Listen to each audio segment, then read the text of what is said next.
కడారి శ్రీనివాస్. ఈరోజు తెలంగాణ రాష్ట్రంలో చూసుకుంటే కాంగ్రెస్ యొక్క పరిస్థితి ఎలా ఉంది అంటే రెండు వర్గాలుగా విడిపోయి నువ్వా అంటే నువ్వా అనుకునే పొజిషన్లో ఉన్నాయి. ఒకవైపు రేవంత్ రెడ్డి గారి మీద సీనియర్ కాంగ్రెస్ లీడర్లు తమ అక్కసును వెల్లదీస్తున్న తరుణంలో ఈ సందర్భంగా మనకి నకరేకల్ నియోజకవర్గ కాంగ్రెస్ ఇన్ఛార్జి కొండేటి మల్లయ్య గారు మన V3 న్యూస్కి స్పెషల్ ఇంటర్వ్యూకి ఇస్తున్నారు. సో వారితో పాటు మనం ఉన్నాం, వారిని అడిగి మరిన్ని విషయాలు తెలుసుకుందాం. అన్న నమస్తే.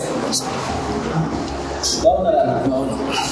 సో ముఖ్యంగా తెలంగాణ రాష్ట్రంలో కాంగ్రెస్ పరిస్థితి చూసుకుంటే తెలంగాణ రాష్ట్రాన్ని ఇచ్చిన కాంగ్రెసే ఇవాళ కుదేలవుతున్న పరిస్థితి ఉంది.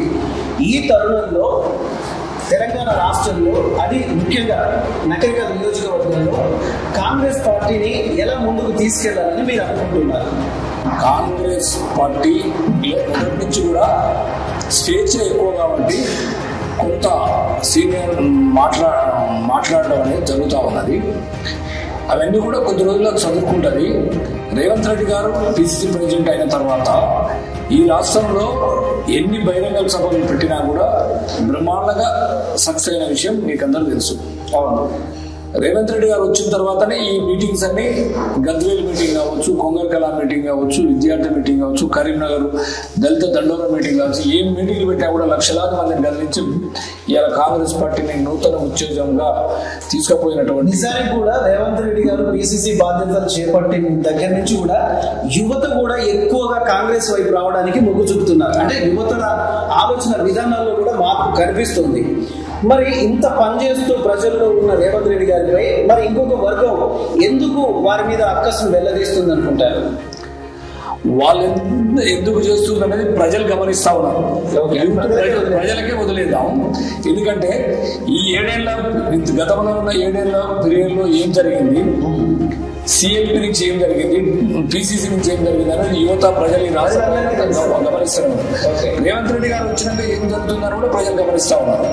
నగరకల్ నియోజకవర్గానికి వస్తే కాంగ్రెస్ పార్టీ పటిష్టంగా ఉన్నది. నగరకల్ నియోజకవర్గంలో నేను అదే క్వశ్చన్ అడగబోతున్నాను. సరే, రాష్ట్ర రాజకీయాల్లో కాంగ్రెస్ పార్టీ అదిగా ఉంది. మనం అధిష్టానం చూసుకుంటే ముఖ్యంగా నగరకల్ నియోజకవర్గంలో ఒకప్పుడు ఇక్కడి నుంచే కాంగ్రెస్ గా గెలిచిన ఎమ్మెల్యే అభ్యర్థి కాంగ్రెస్ పార్టీని వీడి అధికార పార్టీలోకి వెళ్ళిన తర్వాత మళ్ళీ ఇక్కడ కాంగ్రెస్ పార్టీకి అంతటి బలం ఉందంటారా?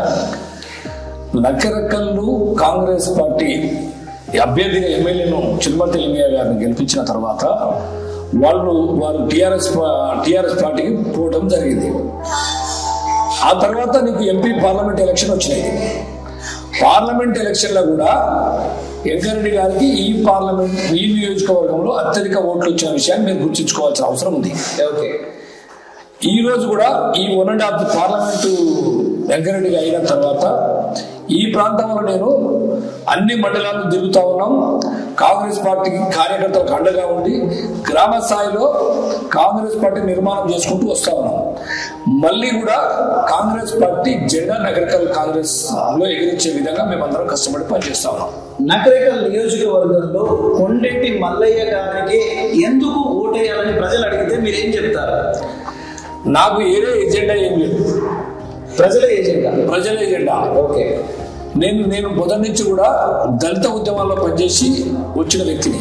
ఓకే, ఇవాళ నేను గవర్నమెంట్ ఉద్యోగం చేసి లక్షల జీతం వస్తున్నాను. ఓకే, నా కుటుంబంలో నా పిల్లలు ఇద్దరు కూడా డాక్టర్స్. ఓకే, పీజీ డాక్టర్స్, వాళ్ళు వెల్ సెటిల్డ్.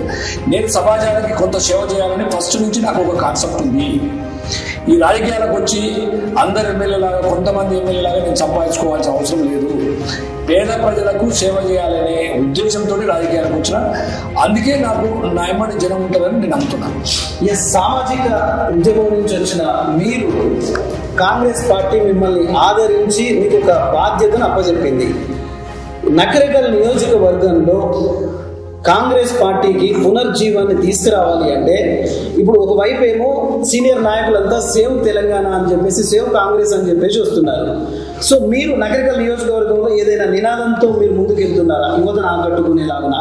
అంటే పార్టీ అధ్యక్షుల ఆదేశాల మేరకు మీకు ఎటువంటి కార్యాచరణ ఉంటుంది? నాకంటూ సొంత ఎజెండా ఏం లేదు.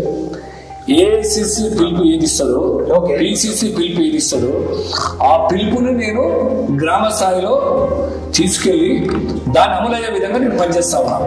మన రాహుల్ గాంధీ గారు వరంగల్ మీటింగ్ ఉంది, ఇక్కడి నుంచి పెద్ద ఎత్తున మేము తరలించడం జరిగింది. తర్వాత కాంగ్రెస్ పార్టీ సభ్యత్వం ప్రముఖ కార్యక్రమం చేయించడం, నేను అన్ని మండలాలకి సభ్యత కార్యక్రమం చేయిస్తాను. నేను ఏమంటున్నా అంటే నా ఏజెండా ఏం లేదు, కాంగ్రెస్ పార్టీ ఏజెండే నా ఏజెండా. కాంగ్రెస్ పార్టీ ఇచ్చిన బాధ్యతలు ఏమి ఇచ్చినా కూడా గ్రామ స్థాయిని తీసుకుపోయి కాంగ్రెస్ పార్టీ నిర్మాణానికి నేను పనిచేస్తా, కాంగ్రెస్ పార్టీని గెలిపిస్తేందుకు నేను పనిచేస్తా, కాంగ్రెస్ పార్టీ పూర్వవైభవం కాంగ్రెస్ నగర నియోజకవర్గంలో తీసుకొచ్చేందుకు నేను శాయశక్తిలో పనిచేస్తాను. ఇప్పుడు కొండేటి మల్లయ్య అని ప్రజలు ఏ పని చేస్తే మీరు బాగా ఎక్కువ గుర్తుపడుతున్నారు? మిమ్మల్ని చూడంగానే ఫలానా అబ్బో ఈ పని చేసేది మల్లయ్యనే కరెక్ట్ అని చెప్పేసి ప్రజలు అనుకోవాలంటే నగరకల్ నియోజకవర్గంలో ఎలాంటి సమస్యలు ఉన్నాయి? నగరకల్ నియోజకవర్గంలో చాలా సమస్యలు ఉన్నాయి.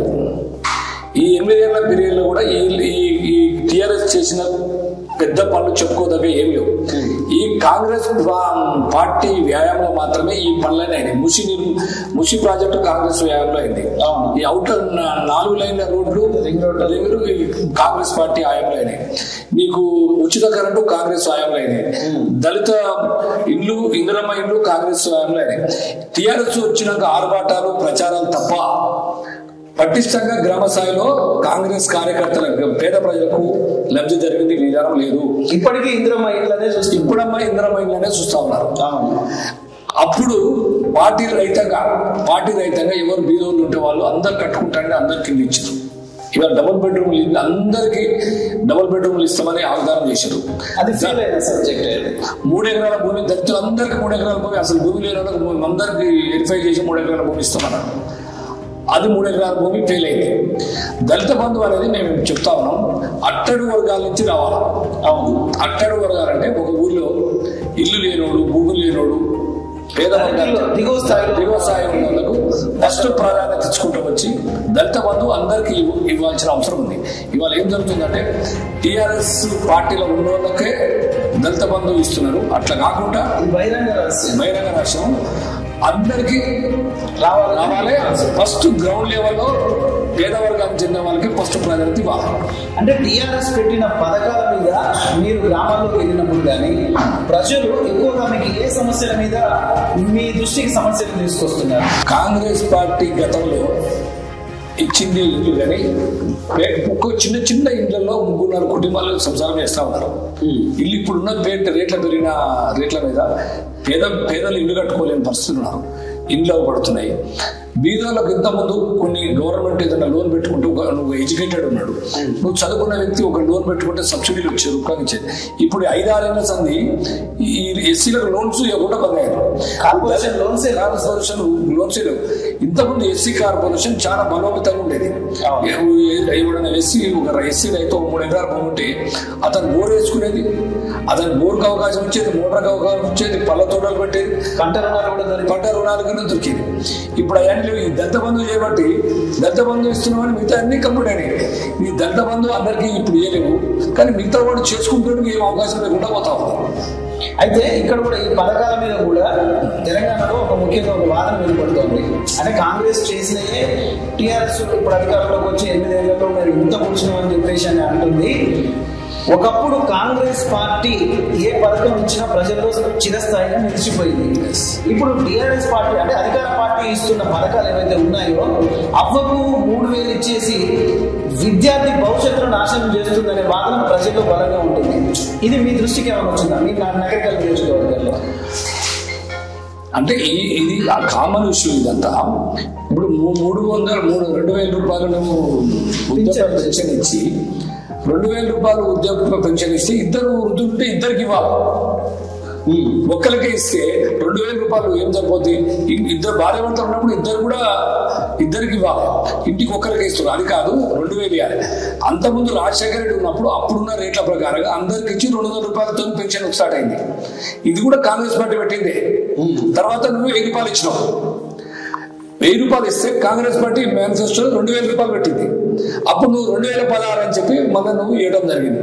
కాంగ్రెస్ పార్టీ వస్తే 3,000 రూపాయలు పెన్షన్ ఇస్తుంది, నీకు రైతులకు గిట్టుబాటు అంటే ధర ఇస్తుంది, నీకు వడ్లకు ఇవన్నీ వరంగల్ సామాజిక న్యాయం జరుగుతుంది. నగరికల్ నియోజకవర్గంలో గతంలో చూసుకుంటే ఇప్పుడు పాపులేషన్ కూడా పెరిగింది, అవసరాలు కూడా పెరిగినాయి. దానికి అనుగుణంగానే ఆధునీకరణ కూడా, అంటే రోడ్లు కానీ షాపులు కానీ ఇవన్నీ అవసరాలు కూడా పెరిగినాయి. ఇప్పుడున్న జనాభాకి నగరికల్ నియోజకవర్గంలో ముఖ్యంగా వాళ్ళకి కావాల్సింది ఏందని మీరు భావిస్తున్నారు? నేనేం భావిస్తున్నా అంటే ఇక్కడ మంచి అన్ని నగరికల్ నియోజకవర్గంలో అన్ని హాస్పిటల్స్ సెంటర్ కావాలి. ఇప్పుడు 8 ఏళ్ళు అయినాయి 100 బెడెడ్ హాస్పిటల్. ఇప్పుడు అతి లేదు గతి లేదు. ఇప్పుడు ఓకే బిల్డింగ్ కడుతున్నామంటారు, శంకుస్థాపన చేస్తుంటారు, కొబ్బరికాయ కడుతున్నామంటారు. ఈ పాటు 8 ఏళ్ళు అవుతుంది. ఒక హాస్పిటల్ కట్టాలి ఎంత టైం పడుతుంది? నీకు కరెక్ట్గా కూర్చుంటే 6 నెలల్లో నువ్వు 100 బెడ్ హాస్పిటల్ రెడీ చేయొచ్చు. ప్రభుత్వానికి సిద్ధశుద్ధి లేదనేది నీకు క్లియర్గా పడతా ఉంది. బాపనేలో ఉన్న ప్రాజెక్టు 80% కంప్లీట్ అయింది. ఒక్క 80%లో నువ్వు కాళేశ్వరానికి 1 లక్షల కోట్లు పెడతా ఉన్నావు. 80% అయింది. కనీసం ఒక కొద్దిగా ఒక 200-300 కోట్లు ఇస్తే ఈ 2 మండలాలకు 3 మండలాలకు నీకు వాటర్ వచ్చింది. పిల్లాయిపల్లి కాలువ ఉంది, ధర్మారెడ్డి కాలువ ఉంది. ఇవన్నీ కూడా 80% వచ్చినాయి. మరి ఎమ్మెల్యే టీఆర్ఎస్ పార్టీ మారిన ఎమ్మెల్యే, టీఆర్ఎస్ ఎమ్మెల్యే నేను ఎన్ని అభివృద్ధి పనుల కోసం అన్నా మరి ఎందుకు కావటం? అంటే అభివృద్ధి జరుగుతుందనే ఉద్దేశంతోనే కదా ఇక్కడ కాంగ్రెస్ పార్టీ నుంచి గెలిచిన ఎమ్మెల్యే టీఆర్ఎస్ లోకి పోయింది. మీరు చెప్పిన ఈ సమస్యలపై దృష్టి పెట్టట్లేదు అంటారా? ఇప్పుడు పోయి ఎమ్మెల్యే పార్టీ వాళ్ళు కూడా దాదాపు 3 సంవత్సరాలుగా వస్తుంది కదా. ఇప్పుడు ఎక్కడ ఏమైనా బాపనేల ప్రాజెక్ట్ ఏమైనా అయిందా? పిల్లాయిపల్లి కాలువ అయిందా? ధర్మారెడ్డి కాలువ అయిందా? ఈ పేద ప్రజలకు ఏమైనా ఇల్లు వచ్చినాయా? ఈ ప్రాంతం వల్ల ఏమైనా భూములు వచ్చినాయా? ఏమీ లేవు. అంటే నేనేమంటున్నా అంటే ఇక్కడ ఈ ప్రాంతంలో డెవలప్ కావాలంటే హాస్పిటల్స్ కట్టాలి, అన్ని మండల హెడ్ క్వార్టర్లో హాస్పిటల్స్ కట్టాలి, హాస్పిటల్ సెంటర్ కావాలి, ఐటీఐలు కావాలి, ఇంజనీరింగ్ కాలేజ్ కావాలి, పాలిటెక్నిక్ కాలేజ్ రావాలి, డిగ్రీ కాలేజ్ రావాలి, ఇండస్ట్రీస్ కావాలి. అప్పుడు ఈ ప్రాంతంలో ఉన్నటువంటి యువతకు ఉద్యోగ అవకాశాలు కలిసి వస్తాయి. ఎస్, మీరు ఒక సామాజిక సొసైటీ నుంచి, అంటే సామాజిక సొసైటీ నుంచి మీరు వచ్చారు. సో మీరు మాట్లాడుతున్న దాన్ని బట్టి విద్య, వైద్యం, ఆరోగ్యం మీద మీకు బాగా కాన్సెప్ట్ అనేది ఎక్కువగా ఉంది. సో కొండేటి మళ్ళీ నేపథ్యం ఏంటి? మీ కుటుంబం కానీ, మీ అన్నదమ్ములు కానీ, అసలు మీరు చదువుకున్న విద్యార్థి కానీ మీ నేపథ్యం ఏంటి? నేను గ్రామీణ స్థాయి నుంచి హాస్టల్లో, నల్గొండ గ్రామీణ హాస్టల్లో చదువుకొని. మీ నేటివ్ ప్లేస్, మీ పుట్టిన ఊరు? నేను పుట్టిన నల్గొండ పక్కన ధర్మాపురం. ఓకే. నేను పుట్టిన దగ్గర నుంచి నల్లగొండలనే చదువుకున్నా, నల్లగొండ ఉద్యోగం చేసిన, నల్లగొండ ఉద్యోగ సంఘానికి, ఎస్సీ ఉద్యోగుల సంఘానికి జిల్లా ప్రెసిడెంట్ అయినా, ఎంఆర్పిఎస్ ఉద్యమం నడిపినప్పుడు జిల్లా ఉద్యోగుల సంఘానికి జిల్లా ప్రెసిడెంట్ చేసిన. మొత్తం ఈ నల్లగొండ జిల్లాలో అంబేద్కర్ సంఘాల బలోపేతాన్ని కూడా నేను నా వంతు కర్తవ్యం పనిచేసిన. ఓకే. తర్వాత నేను ఏంటంటే నేను నా కుటుంబానికి పరిమితమైతాం, సమాజానికి సేవ చేయాలనే ఉద్దేశంతో ఉద్యోగానికి రాజీనామా చేసి నేను రాజకీయాలకు. ఎంతవరకు చదువుకున్నారు? నేను డిగ్రీ ఇంటర్ అయిపోయినాక డిగ్రీ డిస్కంటిన్యూ చేసి నేను ఉద్యోగం చేస్తూ వచ్చిన. ఓకే. డిగ్రీ అయిన తర్వాత నేను ఉద్యోగం చేసుకుంటూ కూడా ఈ దళిత ఉద్యమంలో యాక్టివ్గా రోల్ చేసిన. అంటే ఒకవైపు ఉద్యోగం చేసుకుంటేనే అంబేద్కర్ భావజాలానికి ఎక్కువగా ఆకర్షితులై సమాజ సేవలో ఉన్నారు. కాంగ్రెస్ పార్టీలోకి రావడానికి మీకు ఎందుకు అనిపించింది ఈ పార్టీ అయితే నాకు న్యాయం జరుగుద్ది అంటే సామాజికంగా, ఆర్థిక పరంగా? నేను చూసిన దగ్గర నుంచి అన్ని వర్గాలకు, అన్ని కులాలకు న్యాయం జరిగేది, అన్ని మతాలకు న్యాయం జరిగే పార్టీ ఏదైనా ఉంది అంటే కాంగ్రెస్ పార్టీ. ఓకే. తర్వాత అందరికంటే ఈ జిల్లాలో ఆదర్శవంతమైన రాజకీయాలు చేసే వ్యక్తి ఎవరన్నా అంటే వారు జనారెడ్డి గారు. మొదటి నుంచి కూడా జనారెడ్డి గారు మా గురువు గారు. ఆయన ఒక పద్ధతి, ఒక సిస్టమేటిక్గా ఉంటూ కాంగ్రెస్ పార్టీ రాజకీయాలు నడిపిస్తూ ఉన్నారు. వారిని ఆదర్శంగా తీసుకొని నేను కాంగ్రెస్ పార్టీలోకి రావడం జరిగింది. రావడంతో నేను ఈ రాష్ట్రంలో, ఉమ్మడి రాష్ట్రంలో ఇనార్మల్ జెడ్పీటీసీగా కావడం జరిగింది. ఇనార్మల్ జెడ్పీటీసీగా సాటిస్ఫైగా నేను ఆ ప్రాంత ప్రజలకు సర్వీస్ చేసిన. జెడ్పీటీసీ నుంచి మీ రాజకీయ ప్రస్థానం మొదలైంది. జెడ్పీటీసీ నుంచి మీ రాజకీయ ప్రస్థానం 2006లో ఇనార్మల్ జెడ్పీటీసీ ఈ రాష్ట్రంలో జరగడం జరిగింది. నేను 2006లో జెడ్పీటీసీ. నెక్స్ట్ 2006లో జెడ్పీటీసీ అయిన తర్వాత 2009లో ఈ కొత్తగా బైఫర్కేషన్స్ స్టార్ట్ అయిన తర్వాత నగరికల్లు ఎస్సీ కాన్ఫరెన్స్ గా అవడం జరిగింది, ప్రకటించడం జరిగింది. ప్రకటించిన తర్వాత నా యాక్టివిటీస్ నా ఉద్యమ స్ఫూర్తి, నా కమిట్మెంట్, సామాజిక సేవ, నా సర్వీస్ చూసిన తర్వాత నేనుంటే బాగుంటుందని దళిత సంఘాలు కొంతమంది నన్ను ఈ ఎమ్మెల్యేగా అడుగును అనే దాంట్లో చాలా మంది నన్ను ప్రేరేపణ చేయడం జరిగింది. ప్రజలు కోరుకున్నారు కాబట్టి ప్రజలు కోరుకున్నారు, నువ్వు ఉంటే బాగుంటుంది, ఈ నెల జెడ్పీటీసీ అయినావు, నువ్వు మంచి సర్వీస్ చేసినావు, నువ్వు ఈ ఎమ్మెల్యే నగరికల్కి వస్తే బాగుంటుందని ఈ ప్రాంతం వాళ్ళు చాలా మంది నన్ను అడగడం జరిగింది. దాంట్లో భాగంగా నా యాక్టివిటీ చూసి పెద్దలు జనారెడ్డి గారు ఈ ప్రాంతానికి మొదటి నుంచి కాంగ్రెస్ పార్టీ నిర్మాణం చేసినటువంటి పెద్దలు విద్యాసాగర్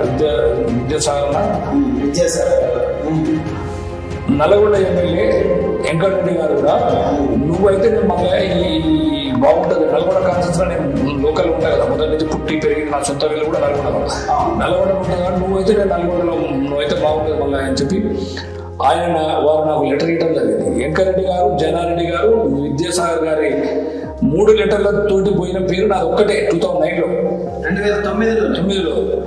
అప్పుడు ఈయన ఎవరు రాజగోపాల్ రెడ్డి గారు ఎంపీ పార్లమెంట్ కు కొత్తగా వచ్చినప్పుడు వచ్చి ఆయన ఏంటంటే పట్టుబట్టి లింగయ్య మా సొంత మనిషి, మా ఊరు మనిషి అని నన్ను నా సీట్ ఆపించి ఆయన లింగయ్య గారికి పెట్టడం జరిగింది. 2009 ఆల్మోస్ట్ ఈ ముగ్గురు కోఆర్డినేషన్ నాది ఆల్మోస్ట్ అయిపోయింది. సో ఆ రోజు నుంచి మీ రాజకీయ ప్రస్థానం అయితే 2009 నుంచి 2022 వరకు నకరికల్ నియోజకవర్గంలో కాంగ్రెస్ పరిణామం ఎలా వృద్ధి చెందుతుంది? అంటే లేస్తుందా, పడుతూ లేస్తూ ఉందా? ఓకే, అప్పటి నుంచి నేను తిరుగుతున్నా. 2000 రాజశేఖర రెడ్డి చనిపోయిన తర్వాత ఈ ప్రాంతంలో ఉన్న ఎవరైతే గెలిచిన ఎమ్మెల్యే ఉండో టీఆర్ఎస్ వైఎస్ఆర్సీపీ అని తిరుగుతుంటే విద్యాసాగర్ గారు నన్ను తీసుకొచ్చి జనారెడ్డి గారితో మాట్లాడి నన్ను తీసుకొచ్చి ఈ ప్రాంతంలో ఎమ్మెల్యేగా అనౌన్స్ చేసిండు, ఇన్ఛార్జిగా అనౌన్స్ చేసి నేను టికెట్ గెలిపిస్తున్నా అని చెప్పి ఈ ప్రాంతం మొత్తం నాకు బాధ్యత చెప్తే సర్పంచులు ఎంపీటీసీలు గెలిచే దాంట్లో నేను విద్యాసాగర్ గారు కలిసి ఈ పార్టీ నిర్మాణం 14 వరకు చేసినాం. ఇక్కడ 2014 వరకు 14లో మళ్ళీ సిట్టింగ్ ఎమ్మెల్యే అని తెలంగాణ ఇచ్చిన తర్వాత సిట్టింగ్ ఎమ్మెల్యే అని చెప్పి సిట్టింగ్ ఎమ్మెల్యే టికెట్ ఇవ్వడం జరిగింది. సుమతులు వారు ఓడిపోవడం జరిగింది. అప్పటి నుంచి ఇప్పటి వరకు నేను ఈ ప్రాంతంలో అందరి లీడర్స్ తోటి ప్రజలతో మమేకమై తిరుగుతా ఉన్నాను. ఓకే, నకరికల్ నియోజకవర్గంలో ముఖ్యంగా చూసుకుంటే సార్, ఇక్కడ కమ్యూనిస్టు ప్రభావం ఎక్కువగా ఉండే రోజుల్లో రాజకీయం అంటే ఇందులో నుంచి అందులోకి వెళ్ళడం, అందులో నుంచి ఇందులోకి వెళ్ళడం, ఈ రాకపోకలు అనేవి మనకు ఎక్కువగా కనిపిస్తుంది. మీ దగ్గర ఉన్న మీ కార్యకర్తల బలం ఎలా ఉందంటారు? అంటే పటిష్టంగా ఉందా? కాంగ్రెస్ పార్టీ మొన్న రైతు నిరసన దినమని మేము తెలియజేస్తాం. రైతు నిరసన దినం జస్ట్ ఒక రోజు ముందు మేము కార్యకర్తలకు చెప్పినాం అంతే, మీటింగ్ ఉందని. మీరు మీ ప్రెస్ లోకల్లో అడగండి. ఇక్కడ ఒక్కరోజు చెప్తే ముందు రోజు నీకు దాదాపు 3,000 మందితో మేము ఈ నగరికల్ టౌన్ మొత్తం ర్యాలీ ఇష్టం. అంటే ఒక్క పిలుపుకే 3,000 మంది కార్యకర్తలతో ర్యాలీ ఇష్టం, మొత్తం బైక్ ర్యాలీ ఇష్టం. ఈ టౌన్ మొత్తం నగరికల్ టౌన్ మొత్తం ర్యాలీ ఇష్టం. అంటే దాన్ని చూసిన తర్వాత మాకు ఏమర్థమవుతాడు, కాంగ్రెస్ పార్టీ లీడర్లు పోయిందో తప్ప కాంగ్రెస్ పార్టీ స్ట్రెంగ్గా ఉంది, బలంగా ఉంది నగరికల్ కాన్స్టిట్యూన్సీలో. లీడర్లు గెలిపించుకున్న ఎమ్మెల్యే పార్టీ మారిన తర్వాత కార్యకర్తలు ఎవరు పోలేదు, లీడర్లే పోయిండు, ఎమ్మెల్యే పోయిండు, కొంతమంది పోవచ్చు, కానీ కేడర్ మొత్తం అట్లయింది అనే దానికి మొన్న జరిగిన మీటింగే నిదర్శనం. 3,000 మంది జస్ట్ ఈ 2 మండలాలు, కేవలం 2 మండలాలు. ఓకే సార్, ఇప్పుడు నకరికల్ నియోజకవర్గంలో కాంగ్రెస్ పార్టీ ఒక్క పిలిపిస్తేనే 2-3 వేల మందికి వస్తున్న కార్యకర్తలు ఉన్న ఇదే కాంగ్రెస్ పార్టీలో సామాజిక వర్గం నుంచి వచ్చిన మల్లయ్య గారికి సపోర్టు ఉంటుందని మీరు భావిస్తున్నారా?